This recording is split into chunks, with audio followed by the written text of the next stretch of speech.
ধর্মনগর বিধানসভা কেন্দ্রের উপনির্বাচনকে কেন্দ্র করে প্রশাসনিক তৎপরতা এখন তুঙ্গে। বুধবার সকাল থেকে ধর্মনগর সরকারি দ্বাদশ মান বালিকা বিদ্যালয় প্রাঙ্গণে অবস্থিত ডিসপার্সাল সেন্টার থেকে ভোট কর্মীরা ইভিএম ও প্রয়োজনীয় সামগ্রী সংগ্রহ করে নিজ নিজ কেন্দ্রের উদ্দেশ্যে রওনা দিয়েছেন।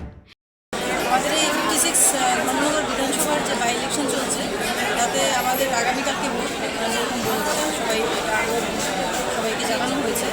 আজকে ভোট উদ্দেশ্যে ভোটের যারা কর্মী আছেন তারা এই ডিসপার্সাল সেন্টার থেকে আমাদের বিভিন্ন ভোট সামগ্রী ইভিএম ছাড়াও আরও যা ভোট কাজে যেগুলো সামগ্রী দরকার পড়ে সেগুলো এখান থেকে কালেকশন করছেন এবং জানছেন। এখন পর্যন্ত আমাদের টোটাল 55টি পোলিং স্টেশনের মধ্যে প্রায় 15-16 জন টিম অলরেডি এখান থেকে ডিসপার্স হয়ে গেছে, আর বাকিটাও আমাদের শীঘ্রই ডিসপার্স শেষ হবে। বৃহস্পতিবার সকাল 7টা থেকে বিকেল 5টা পর্যন্ত চলবে ভোট গ্রহণ।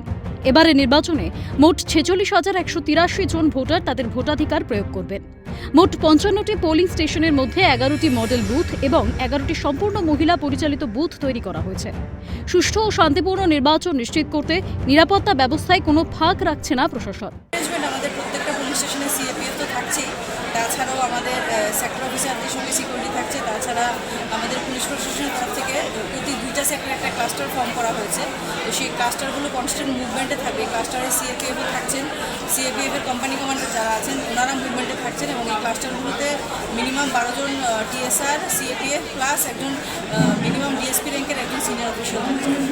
উত্তর ত্রিপুরা জেলার পুলিশ সুপার অবিনাশ রায় জানিয়েছেন, প্রতিটি বুথেই কেন্দ্রীয় আধা সামরিক বাহিনী মোতায়েন করা হয়েছে। পাশাপাশি কুইক রেসপন্স টিমেও কেন্দ্রীয় বাহিনী থাকছে, যাদের সহায়তায় থাকবে টিএসআর এবং জেলা পুলিশ। প্রতিটি সেক্টর অফিসের সঙ্গে কেন্দ্রীয় বাহিনী থাকার পাশাপাশি প্রতি 2টি সেক্টর মিলিয়ে একটি করে ক্লাস্টার গঠন করা হয়েছে, যার নেতৃত্বে থাকবেন ডিএসপি পদমর্যাদার অফিসার। ভোটারদের নির্ভয়ে এবং উৎসবের মেজাজে বুথে আসার আহ্বান জানিয়েছেন পুলিশ সুপার। নির্বাচনী ব্যবস্থাপনা নিয়ে মহকুমা শাসক তথা রিটার্নিং অফিসার দেবযানী চৌধুরী জানান, ভোটারদের স্বাচ্ছন্দ্যের কথা মাথায় রেখে প্রতিটি বুথে ন্যূনতম প্রয়োজনীয় সুবিধা নিশ্চিত করা হয়েছে। প্রখর রোদে ভোটারদের কষ্টের কথা চিন্তা করে শেড ও পর্যাপ্ত পানীয় জলের ব্যবস্থা রাখা হয়েছে। এছাড়া বিশেষ নজর দেওয়া হয়েছে বয়স্ক ও অশক্ত ভোটারদের উপর।